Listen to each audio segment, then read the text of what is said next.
अब मैं हमारे देश के प्रधानमंत्री श्री नरेंद्र मोदी जी से आज लद्दाख के हजारों लोगों के साथ मिलकर लद्दाख के मन की व्यथा, मन की बात आपको सुनाना चाहूंगा। यहाँ अगर आप देखेंगे तो एक छोटे प्रदेश जहाँ लाख डेढ़ लाख तो लेह में और लाख डेढ़ लाख की कारगिल में हैं, उसमें से 20-30 हजार लोग यहाँ पर मिलकर आपसे एक गुहार लगा रहे हैं, आपसे एक मन की बात सुना रहे हैं, तो वो हम आपके साथ मिलके सुनाएंगे। कैसा है? आप लोगों की मंशा और आपकी अनुमति लेके मैं प्रधानमंत्री जी को ये कुछ मन की बातें सुनाना चाहूंगा। सबसे पहले तो लद्दाख के लोग आपके बहुत बहुत आभारी हैं और रहेंगे कि आपकी सरकार ने आज से 4 साल पहले लद्दाख की सालों दशकों पुरानी मांग पूरी की। उसका हम बहुत बहुत धन्यवाद करते हैं और करते रहेंगे। और उसके बाद क्योंकि मैं पर्यावरण के क्षेत्र में काम करता हूं, एनवायरमेंटल एक्टिविस्ट हूं, तो मैं आपका बहुत बड़ा प्रशंसक हूं जो आपने सिर्फ भारत में नहीं दुनिया में भी एक रास्ता दिखाया भारत के आदर्शों का, सादगी भरे जीवन का, मिशन लाइफस्टाइल्स फॉर एनवायरनमेंट, जिस पे भी मैं सालों से बोलता आया हूं। आपने इसे दुनिया तक पहुंचाया कि जब तक देश के दुनिया के लोग सादा जीवन नहीं बिताएंगे, ये जो दुनिया का पर्यावरण है वो उसे सह नहीं पाएगा। इसके हम सब आभारी हैं, हम आपका अभिनंदन करते हैं इस बात के लिए। और हम इसके भी आभारी हैं कि जब आपने लद्दाख को यूटी घोषित किया तो इस पर्वतीय प्रदेश, इस संवेदनशील पर्वतीय प्रदेश के संरक्षण के लिए जब 370 नहीं रहा तो आपने लद्दाख के लोगों को भरोसा दिलाया। आपके सरकार के मंत्रियों ने, नेताओं ने यहां आकर दिल्ली से बार बार हमें आश्वासन दिया कि लद्दाख को भारतीय संविधान के अनुच्छेद 244 के 6वें शेड्यूल में संरक्षित किया जाएगा। ये भारत के नेशनल कमीशन फॉर SC/ST के मिनट्स में छपे हुए हैं। ये आश्वासन यहाँ पोलो ग्राउंड से दिया गया। ये आश्वासन ट्राइबल जनजातीय मंत्री से, न्याय के लॉ मिनिस्ट्री से, होम मिनिस्ट्री से, हर तरफ से हमें ये आश्वासन मिला। और फिर उसके बाद आपके सरकार ने, आपके पार्टी ने एक बार नहीं 2 बार हमें ये आश्वासन इलेक्शन में, चुनाव में इस तरह के मैनिफेस्टो, घोषणा पत्र के जरिए भी दिया। ये मैं आपको फिर याद दिलाना चाहूंगा और धन्यवाद करना चाहूंगा लद्दाख के इन तमाम लोगों की तरफ से। आपने संसदीय चुनाव में नंबर 1, नंबर 2, नंबर 3 पर रखा है declaration of Ladakh under 6th schedule of Indian constitution, tribal area declaration.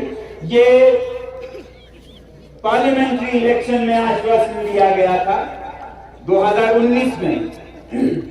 और फिर 2020 में जब लद्दाख के लेह जिले में यहाँ का सबसे प्रतिष्ठित चुनाव हुआ पर्वतीय काउंसिल का, हिल काउंसिल का, तो फिर पहले नंबर पर इस मैनिफेस्टो में यही मुद्दा है, constitutional safeguard for Ladakh under 6th schedule of Indian constitution.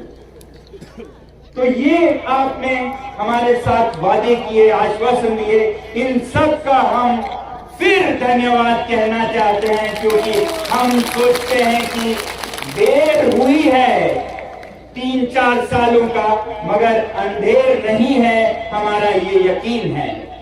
तो हमारा यकीन ये है कि जब आपने ये आश्वासन दिए तो आप इसे देर सवेर पूरा जरूर करेंगे। मगर दुख के साथ ये कहना पड़ रहा है कि इन घोषणाओं के बाद एक सन्नाटा सा छा गया कुछ महीनों के लिए, फिर एक साल के लिए, फिर नकारात्मक संकेत मिलने लगे कि ये नहीं मिलने वाला है। फिर यहाँ लेह में तो जो 6 शेड्यूल शब्द को उच्चारण करे उन पर ज्यादतियां होने लगी, बच्चों को पकड़ा जाने लगा। और हमने सोचा कि शायद जिन नेताओं पर हमारा इतना भरोसा था वो नहीं रहा। फिलहाल के महीनों में हमें ये पता चला कि ऐसा भी नहीं है। केंद्र सरकार ने, केंद्र के नेता, मंत्री, गृह मंत्री सब लद्दाख के हितैषी हैं, भला चाहते हैं, देना चाहते हैं। हमें फिर ये पर्दा जो हमारे बीच में केंद्र के साथ आ गया था वो पर्दा फाश होते हुए नजर आया और पता ये चलने लगा कि कुछ औद्योगिक गुट, इंडस्ट्रियल लॉबीज जैसे माइनिंग, खनन, जिनको लद्दाख के ये वादियों में, पहाड़ों में, पर्वतों में पैसा दिखता है, जो कल की नहीं सोचते आज की लूट मचाने में लगे हैं। हिमाचल में, उत्तरांचल में, पूरे हिमालय में, जिसका खामियाजा यहाँ के लोग हिमालय में भुगत रहे हैं। आप देख रहे हैं हिमाचल प्रदेश में क्या हो रहा है। ये अंधाधुंध विकास के नाम पर जो उद्योग का तांता लगा हुआ है, यही आप उत्तराखंड में देख रहे हैं। अब लद्दाख के दरवाजे पे दस्तक देने जैसे ही इनकी घोषणा हुई तो ऐसे घरानों ने, ऐसे गुटों ने, लॉबीज ने यहाँ अपना सर्वेक्षण करना शुरू किया और हमारे जो नेता हमारी आवाज को ले जाने के लिए चुने गए थे लद्दाख से, वो हमसे ज्यादा उनके असर में आए और उनके साथ मिलकर वो लद्दाख को बेचने लगे, खरीद फरोख्त करने लगे। और वो अब तक ये संदेश देने लगे कि ये संरक्षण यहाँ किसी को नहीं चाहिए। ये संरक्षण, ये 6 शेड्यूल, ये 2-4 लोगों की, कुछ पॉलिटिकल पार्टीज, कुछ ऑपोजिशन की मांग है, इस पे आप ध्यान नहीं दीजिएगा, ये रखिएगा। क्योंकि उन्हें पता था कि अगर लद्दाख पर 6 शेड्यूल आ जाए तो फिर ये उद्योग मनमानी नहीं कर पाएंगे, खिलवाड़ नहीं कर पाएंगे, तोड़ मरोड़ जो पर्वतों का हुआ है हर जगह, वो सब यहाँ नहीं हो पाएगा, लद्दाख बचा रहेगा। और वो ये नहीं चाहते थे, तो ये गलत संकेत देने लगे। तो जब उन्होंने ये कहा कि ये कुछ ही लोगों की मांग है, तब लद्दाख के लोगों ने आपको जवाब, संदेश देने के लिए, अपने पैरों से वोट देने के लिए आज यहाँ पर हजारों, दसियों हजारों में लोग जमा होकर इस ठंड में ये जताने के लिए आए हैं कि हम सब इस मांग के साथ हैं। आप इस बहकावे में ना आए तो कुछ मतलबी लोग वेस्टेड इंटरेस्ट आप तक पहुंचा रहे हैं। हमें उम्मीद है कि आप इनकी आवाज सुनेंगे।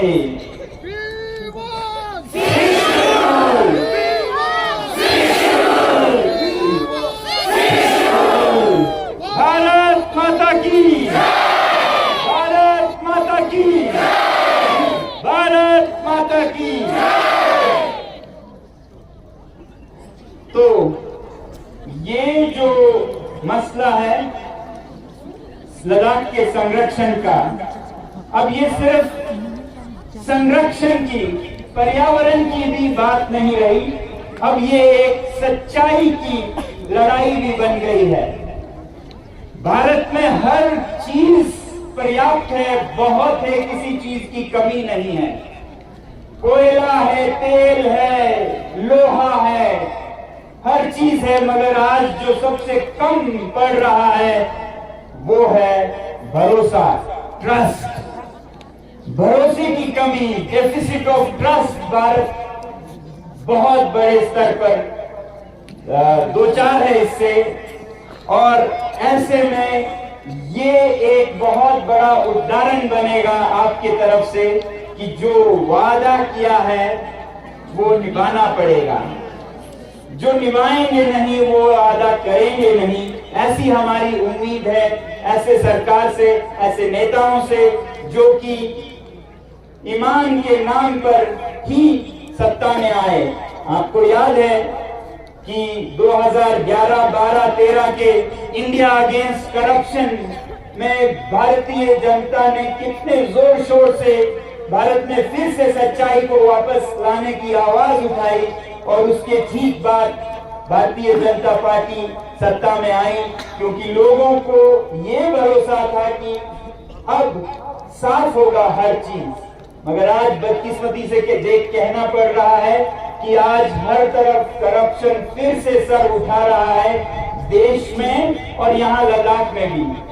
आपको मालूम हो या ना हो, पिछले 3-4 सालों में यूटी लद्दाख में करप्शन हद के स्तर पर होने लगा था।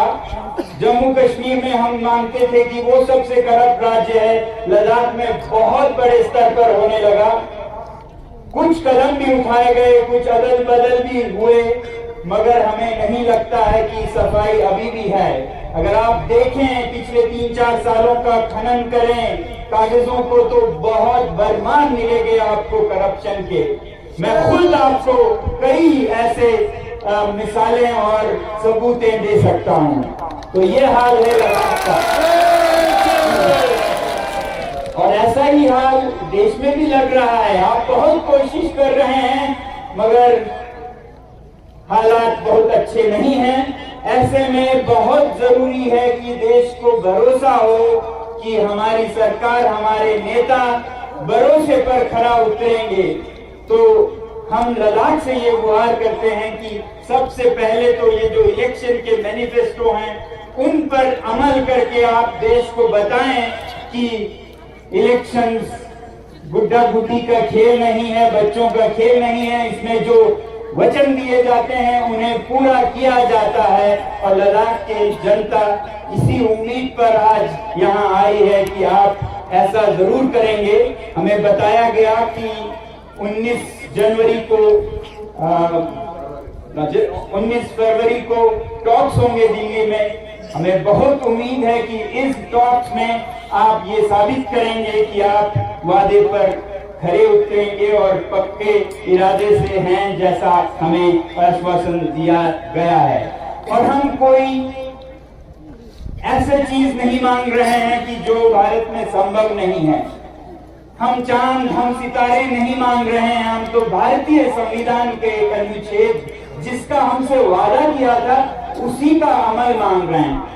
और ये अमल कोई ऐसा नहीं है, कभी कभी कुछ लोग ऐसे प्रदर्शित करते हैं कि ये बाहर के लोगों को रोकने का है, ये लद्दाख बाहर, ऐसा नहीं है। मैं आपको बताना चाहूंगा कि ये संरक्षण लद्दाख में जो भी संवेदनशील जगह हैं या संस्कृतियां हैं या जनजातियां हैं उनको बचाने का काम करेगा। अब लद्दाख में जैसे पांगोंग झील है, सोमोरी झील है, बहुत ही संवेदनशील है, फ्रेजाइल इकोसिस्टम है। वहां के लोगों की संस्कृति बहुत ही फ्रेजाइल है। उसे बचाना होगा सिर्फ दिल्ली और लखनऊ के लोगों से नहीं, लेह के लोगों से भी। और हम चाहते हैं कि ऐसे फ्रेजाइल इकोसिस्टम्स को लद्दाख के लोगों से भी बचाएं और ऐसा प्रावधान देता है 6th शेड्यूल। तो 6th शेड्यूल किसी बाहर अंदर की बात नहीं है। हमारे यहाँ एक वादी है आर्यन वैली, जहाँ पर आर्यन समुदाय के डोपा लोग रहते हैं। उन्हें बचाने की जरूरत है मुझसे भी। कोई वहां जाके ऐसे खिलवाड़ नहीं करे कि उनकी संस्कृति बिखर जाए। तो 6th शेड्यूल उन्हें हमसे भी बचाता है। और जरूरी नहीं है कि हर चीज में अंदर बाहर करें। हो सकता है ऐसे स्ट्रेचेस हों जहां पर हर कोई देश से बल्कि दुनिया से आके भी उद्योग लगाए, ऐसे डिमार्केटेड एरियाज में। मगर जो संवेदनशील पहाड़ हैं उन्हें बचाया जाए। तो ये कोई इस जाति उस जाति बाहर के अंदर के इनकी बात नहीं है। ये एक इकोसिस्टम को, एक संवेदनशील संस्कृति को बचाने की बात है। तो हम आपसे यही उम्मीद करेंगे आखिर में कि इन सब बातों को ध्यान में रखते हुए, जो कि ध्यान में पहले से ही रखा गया था, इसीलिए ये वादे हुए थे लद्दाख के लोगों के साथ, आप जल्द ही जल्द न सिर्फ लद्दाख को बल्कि पूरे भारत को ये फिर एक भरोसा, एक आश्वासन, एक उम्मीद जगाएंगे कि देश में अभी भी वचन, सच्चाई जिंदा है और उस सच्चाई को बचाए रखने के लिए अगर हमारी जान जाए तो बहुत कम होगी। मुझे दुख ये है कि एक ही जान है, कितने बार दें। तो हम इसके लिए आज भारत में जैसे हम अंग्रेजों से लड़ रहे थे, आज भ्रष्टाचार से, आज झूठ से लड़ने की जरूरत है। और इसमें अगर हम भगत सिंह बनते हैं, सुखदेव बनते हैं, तो हमारी ये सबसे बड़ी खुश नसीबी होगी, खुशकिस्मती होगी। मैं आपका हाथ जोड़कर इस तमाम लद्दाख के लोगों के साथ मिलके फिर एक बार धन्यवाद और फिर एक बार भरोसा आपसे लेने की गुहार लगाता हूं। बहुत बहुत धन्यवाद। भारत माता की।